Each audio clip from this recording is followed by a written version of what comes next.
자, 이번 시간에는 삼상 부위결선에 대한 벡터에 대해서 한번 알아보도록 하겠습니다.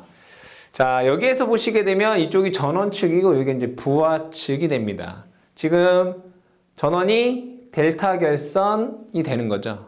근데 얘를 전원을 부위결선으로 만들어 놓고 그에 따른 우리가 벡터에 대해서 얘기를 해보겠다 이런 얘기입니다.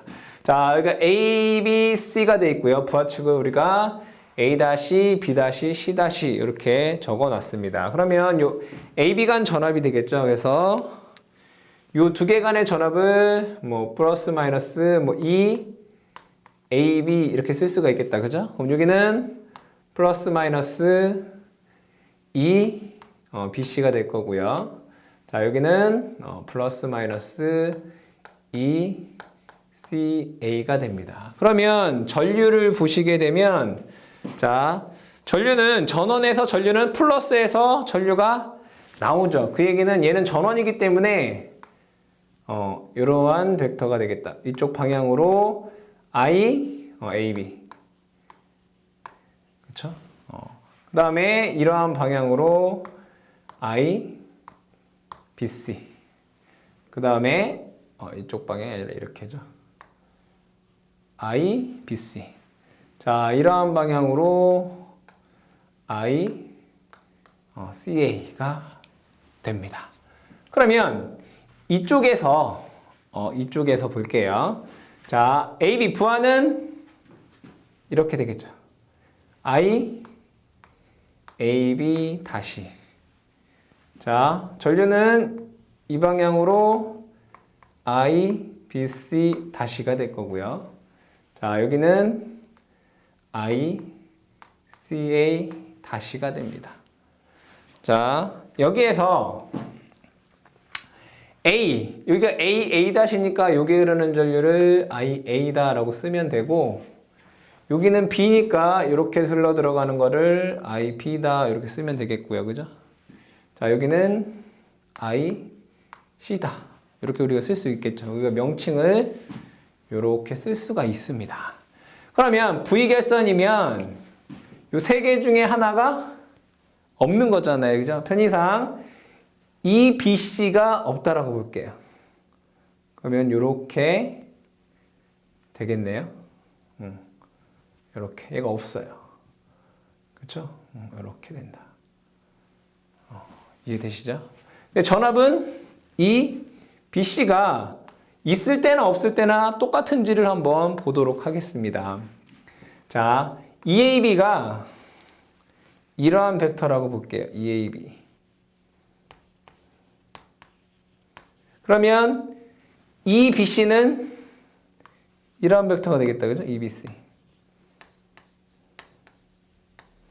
ECA는 이런 벡터가 되겠죠. 크기가 똑같고 위상이 120, 120 차이가 나는 거에 삼상 평형이니까. 자, 그럼 얘가 없을 때 보시면 이 두 개 간에 걸리는 전압을 보도록 할게요. 벡터도로 보게 되면 자, 얘는 CAEAB. 그러니까 요 BC가 없게 되면 코일이 이런 모양이 되는 거죠. 얘가 직렬 연결된 거나 마찬가지잖아요. 그러면 여기에서 얘는 자, 여기가 플러스인데가 뭐예요? 마이너스 플러스 EAB 마이너스 플러스 ECA잖아요. 그쵸? 요게 간의 전압이 EBC가 된다고요. 그쵸? 그럼 벡터도로 볼게요. 자, 얘를 거꾸로 보면 여기서부터 여기까지가 뭐예요? ECA 더하기 EAB예요. ECA 더하기 EAB. 그러니까 여기를 플러스 마이너스 이렇게 보게 되면 ECA 더하기 EAB. 그러니까 얘와 얘를 벡터를 더한 값이라고요. 그죠? 요게 ECA 더하기 EAB라는 벡터예요. 극성이 어떻게 돼 있어요? 플러스 마이너스 이거잖아요. 근데 EBC는 뭐예요? 이렇게 돼 있잖아요. 이렇게. 여기 EAB의 마이너스인 점과 ECA의 플러스인 점. 마이너스인 점이 플러스고 이게 마이너스잖아요. 결국에는 요게 EBC라는 얘기잖아요. 즉 요게 없어도 요게 없어도 이 BC 간 전압은 있을 때하고 전압 벡터가 똑같다고요. 그래서 삼상전력을 공급할 수 있는 거예요. 첫 번째로는 우리가 EBC가 원래 있던 델타와 똑같은 전압이 되는지를 먼저 확인을 했고요. 자, 나머지 이제 전류의 관계를 한번 보도록 하겠습니다. 자, 이거는 부하 측부터 생각하는 게 훨씬 편해요. 자, 델타 결선이기 때문에 여기에 걸리는 전압은 여기에 걸리는 전압과 같아요. 그죠? 자, 요 점과 요 점. 요 점과 요 점 똑같잖아요. 그죠? 여기에 걸리는 전압은 EAB랑 똑같아요. 그쵸? 자, 그 다음에 여기에 걸리는 전압은 EBC랑 똑같아요. 요 양단에 걸리는 전압은 여기에 걸리는 전압과 똑같다고요. 그럼 여기에 걸리는 전압은 ECA와 똑같다는 얘기잖아요. 그쵸? 자, 그러면 먼저 EAB, EBC, ECA에 대한 벡터도를 한번 그려보도록 할게요. 자, EAB.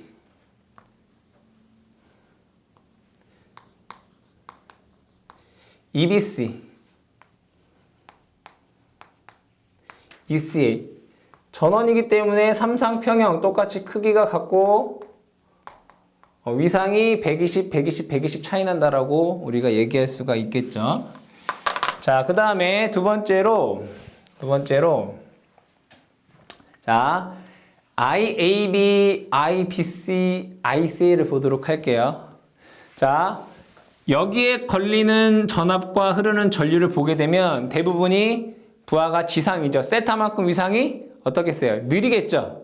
위상차 세타만큼. 그러니까 전압과 전류 간에, 그러니까 부하가 지상 부하라면 전압과 전류 간의 위상차 세타가 발생하게 돼요. 자, 얘를 이렇게 적어 볼게요. 얘를 IAB 다시. 세타만큼 위상차가 난다고요. 그렇겠죠? 자, 그 다음에 IBC 다시. 얘도 세타만큼의 위상차가 발생하게 되어 있어요. 그 다음에 ICA 다시. 그렇죠? 얘도 마찬가지로 세타만큼의 위상차가 나게 되어 있다. 이건 지금 뭐예요? 부하에 대한 위상차예요. 그렇죠? 자, 그 다음에 IA를 한번 볼게요. IA의 벡터도를 그려보도록 할게요. 자, 요 점에서 들어가는 전류는 나오는 전류압과 같아요. 들어가는 전류 뭐 있죠? IA 더하기 ICA 다시. 그쵸? 는 나오는 전류 IAB 다시예요. 맞죠? 그럼 내가 여기서 IA라고 하는 거는 IAB 다시 마이너스 ICA 다시가 돼요. 즉 벡터도에서 여기에서 얘를 뺀 거예요. 그쵸? 다시 IAB 다시에서 ICA 다시를 뺀 거라고요. IAB 다시에서 ICA 다시. 그러면 이런 벡터가 되겠죠? 이런 벡터. 결국엔 이렇게 돼요. IA라는 벡터가 돼요. 그때 자, 선전류는 자, 이거 보시게 되면 얘는 선전류고 얘는 상전류잖아요. 그럼 델타 계선에서 우리가 배운 게 뭐가 있죠? 델타 계선에서 선전류는 상전류보다 크기가 루트 3배이고 위상은 30도 느리다라고 배웠어요. 그죠? 결국에는 IAB 다시랑 IA를 비교해보면 IA가 크기는 루트 3배 크고 위상은 30도 느리다 이거예요. 이해되시죠? 그러니까 이 각도가 30도 느리게 되더라. 그러면 똑같이 하게 되면 IB라고 하는 건 얘보다 30도가 느리다는 얘기잖아요. 이렇게. IB. 30도. 그쵸? 그죠? 자, 그 다음에 자, IC는 또 얘보다 30도가 느려요. 이렇게 되나요? IC. 여기도 30도. 이런 벡터도를 우리가 얻을 수가 있겠다. 자, 그럼 여기서 자, 그림을 한번 보도록 할게요. 자, IA, IB, 여기 IC. IC에 대한 벡터도까지 그렸어요. 여기서 보게 되면, 자, 요렇게 나가는 게 지금 IB죠, IB, 그죠? 이쪽 방향이 IB라고 했어요. 그러면 얘는 IAB예요, 그죠? IAB랑 IB랑 반대죠? 그럼 여기서 우리는 이렇게 쓸 수 있어요. 아, IAB라는 애는 마이너스 IB구나. 그죠? 크기는 같고 방향이 반대잖아요. IAB, 여기 선이 하나잖아요, 이렇게. 이게 IB라고요, IB. 그럼 IAB는 IB와 크기가 같고 방향이 반대인 애예요. 그럼 여기 벡터를 보시게 되면 IAB라는 애는 크기는 같고 방향이 반대인, 요거랑 IB와 크기는 같고 방향이 반대인 얘란 얘기예요. IAB 이렇게 된다는 얘기잖아요. IAB. 이게 이제 마이너스 IB랑 같다 이런 얘기예요. 그렇죠? 자, 그 다음에 요거 볼게요. ICA. ICA는 방향이 이렇게 되죠? 그러면 IC는 방향이 이렇게 돼요. 같네? 그죠? ICA는 뭐랑 같다? IC랑 같다 이거잖아요. 그러면 IC랑 얘랑 같다는 얘기. ICA랑. 그렇죠? 그러면 요 코일을 볼게요. EAB와 IAB 간의 위상을 볼게요. 얘와 얘의 관계를 보겠다 이런 얘기예요. 무슨 말인지 이해되시죠? 자, 관계를 보게 되면 자, 얘랑은 120도예요. 그렇죠? IB랑 IA랑. 그러면 여기서부터 여기까지가 60도란 얘기잖아요. 그쵸? 그러니까 요게 반대니까 요건 180도잖아요. 근데 얘랑은 120도 차이가 나잖아요. 그러면 여기서부터 여기까지가 60도란 얘기잖아요. 그죠? 근데 얘랑 몇 도가 나요? 30도죠? 그럼 여기서부터 여기까지가 30도란 얘기잖아요. 그쵸? 그럼 결국에는 얘랑 세타니까 요만큼은 위상차가 30 마이너스 세타만큼 차이가 난다는 얘기예요. 이해되세요? EAB랑 IAB랑은 30 마이너스 세타만큼의 위상차가 나더라. 여기도 적어볼게요. 자, 여기에서 IAB랑 EAB는 위상차가 얘가 삼상평형일 때 30 마이너스 세타만큼의 위상차가 발생을 한다고요. 그러니까 만약에 얘가 저항부하면 순저항부하면 세타가 0인 거잖아요. 그죠? 그러니까 순저항부하일 때 얘하고는 위상차가 30도가 무조건 발생한다는 얘기예요. 그렇죠? 그걸 이해를 하셔야 되는 거예요. 자, 그 다음에 ECA랑 ICA를 볼게요. ECA랑 ICA 볼게요. 그럼 여기는 세타고 요거는 30도잖아요. 그쵸? 그럼 요게 간에는 얼마만큼이 발생해요? 30 플러스 세타만큼의 위상차가 발생한다고요. 그쵸? 그래서 여기도 얘와 여기에 흐르는 전류, 이 코일에 흐르는 전류와 요 전압 간에는 30 플러스 세타만큼의 위상차가 무조건 어떻게 된다? 발생이 돼요.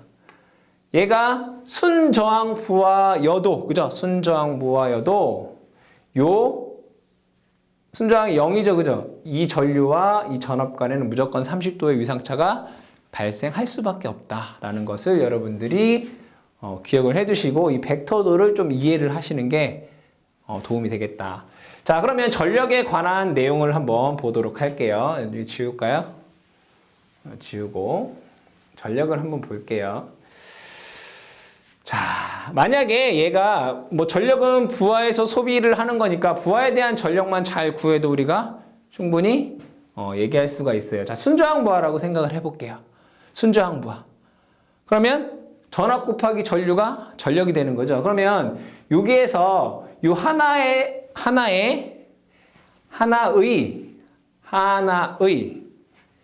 전력이 VP, IP예요. 그렇죠? 그렇잖아요. 여기에 상전압을 VP라고 하고 여기 상전류를 IP라고 하면 근데 얘가 몇 개 있어요? 3개 있죠. 이렇게 되나요? 그렇죠? 자, 이거는 지금 부하 기준으로 지금 얘기한 거예요. 이거는 부하의 상전압이고 이거는 부하의 상전류예요. 이해되시죠? 이 부하에서 지금 전력을 얘기를 하는 거예요. P는 3VP, IP 이렇게 쓸 수 있다고요. 자, 그럼 요거를 옮겨볼게요. 3 그대로 쓰고요. VP도 그대로 한번 써볼게요. 자, 근데 델타 결선에는 상전압과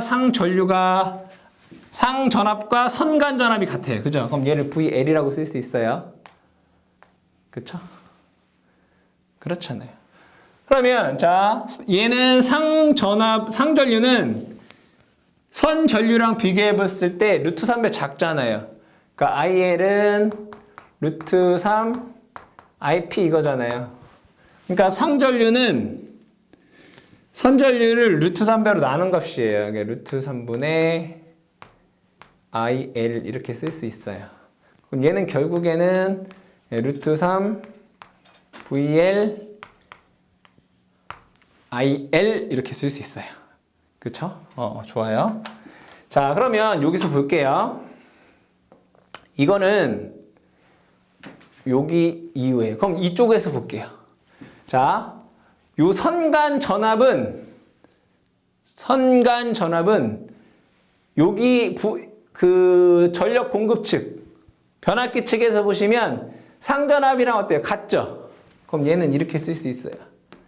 루트 3 얘가 VP 이렇게 돼요. 이쪽은 다시 이제 전원 측이에요. 전원 변압기 측, 델타 측. 루트 3 VL은 VP랑 같아요. 그쵸? 자, 그러면 여기 볼게요. 자, 얘는 선전류죠. 얘 뭐예요? 상전류예요. 같아요. 맞죠? 자, 얘 선전류죠. 얘 상전류랑 같아요. 맞죠? 당연히 얘도 얘네들이랑 같아요. 삼상평형일 때 여기는 전류 크기는 다 똑같잖아요. 자, 어쨌든 중요한 건 여기에 있는 선전류와 상전류가 같다고요. 얘는 이렇게 쓸 수 있다고요. 그쵸? 루트 3 VP IP가 된다고요. 얘는 어디에서? 전원 V결선일 때예요. 그쵸? 자, 그러면 여기서 VP IP는 변압기, 단상 변압기 한 대의 용량이잖아요. 상전압, 상전류. 그래서 얘를 이렇게 쓸 수 있다고요. 루트 3 P1 이렇게 쓸 수 있다고요. 이해되시죠? 그러면 여기에서 볼게요. 아주 중요한 식이죠. V결선 시 변압기 출력이 루트 3 P1이라고요. 델타 결선에서는 변압기가 델타 결선이에요. 그러면 여기에서의 얘가 P1, 여기도 P1, 얘도 P1이잖아요. VP, IP. 델타 결선에서는 P 델타라고 하는 거는 3P1만큼의 출력을 내요. 근데 V 결선에서는 루트 3P1만큼이 출력이 되는 거잖아요. 그쵸? 그러면 델타 결선에 대해서 V 결선의 출력률은 이렇게 되겠다. 그쵸? 그러면 3분의 루트 3, 얘를 백분율로 나타내면 얘가 57.7%가 되는 거예요. 우리가 V결선의 출력률이 얼마냐라고 했을 때 델타 결선에 대한 V결선의 출력률은 57.7%다 이렇게 되는 거예요. 자, 이용률, 이건 출력률이고 그 다음에 뭐도 있죠? 우리가 V결선에서 이용률 얘기 많이 하잖아요. 이용률은 뭐죠? 변압기는 지금 2대를 이용했어요. 그쵸? 2대를 이용했으면 이 P1이라고 하는 전력을 내야 돼요. 변압기 한 대 용량이 P1이니까 2대 사용했으니까 2P1이 되겠죠. 근데 실질적으로 출력이 되는 건 루트 3 P1만큼이 출력이 되잖아요. V결선에서. 그럼 얘도 마찬가지로 백분율로 나타내보면 이용률은 86.6%라는 값이 나오는 거예요. 그래서 V결선에서 여러분들이 정리를 해보면 자, 출력은 루트 3 P1만큼 낸다. 즉 변압기 한 대 용량의 루트 3배. 그러니까 V결선이 변압기 두 대를 이용해서 삼상 전력을 공급하는 거잖아요. 그죠? 변압기 한 대 용량의 루트 3배만큼의 출력을 낸다라는 얘기고요. 델타 결선에 대한 변압기 V결선의 출력률은 3분의 루트 3을 백분율로 나타내서 얘가 57.7%다라는 얘기고, 변압기 이용률은 변압기를 두 대를 사용하는데 실질적으로 나오는 게 루트 3이니까 2분의 루트 3을 해서 얘가 86.6%가 된다라는 게 되겠고요. 그 다음에 이거는 여러분들이 뭐 나중에 기사 실기를 공부를 하시면 아시겠지만, 자, V결선에서 여기에 걸리는 전압과 그죠? 여기에 흐르는 전류 간에는 부하 평형시, 그쵸? 부하 삼상 평형시 위상차가 여기 변압기에 흐르는 한 상에 흐르는 전류와 전압 간에 하나는 30 플러스 세타만큼의 위상차가 발생을 하고, 또 다른 하나는 30 마이너스 세타만큼의 위상차가 발생을 한다라는 내용까지 여러분들이 기억을 해두시고, 더욱 중요한 것은 여러분들이 그 벡터를 이해하는 것이 훨씬 더 중요하다. 그래서 어쨌든 V결선에서 여러분들 깊게 이해하시기 위해서는 요 일련의 과정들을 유도를 해보시고, 뭐 이 내용이 자체가 어렵다라고 하면 기본적으로 여러분들이 출력, 출력률, 이용률, 그 다음에 단상변압기 한 대에서의 전압과 전류 간의 위상차와의 관계에 대해서 여러분들이 좀 이해를 해주시면 될 것 같습니다.